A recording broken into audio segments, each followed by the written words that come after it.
Breakfast করার থেকে শুরু করে তখন হলো যে আপনার রিকভারি সেশন। তো লাস্ট নাইটে আপনারা জানেন যে আমরা যারা কেউ যারা আমরা এই মুসলমানদের আমাদের যে একটা রীতি আছে, আমরা এই আরাফাতের দিনে আমরা রোজা রাখি। তো আমাদের হামজা ও যখন দেখলো যে আমরা সবাই আমাদের সাথে তারাও রোজা রাখছে, তো তখন সকাল থেকে সে বলতেছে যে আমি সকালের এটা তো ব্রেকফাস্টে থেকে থাকতে পারতেছি না।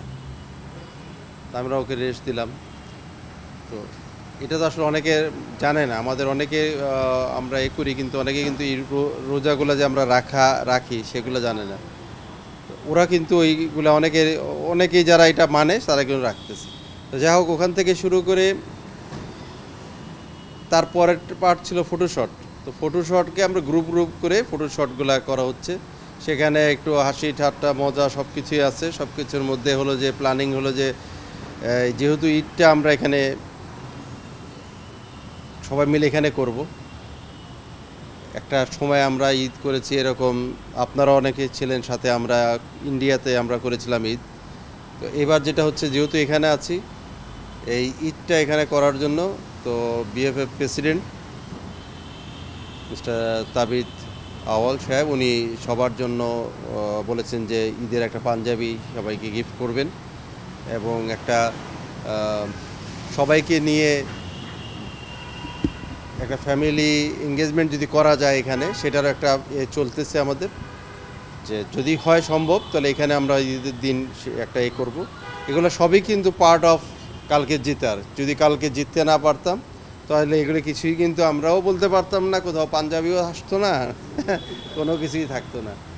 তো এনিওয়ে, যে এগুলাকে নিয়ে আসলে সবার মধ্যে একটা চলছে। প্লাস যারা নতুন যারা আসছে, সমিত এবং ফামিদুল, তারাও আসলে এখানে এসে ওয়েদার সব কিছু মিলে কিন্তু তারাও মানে একটু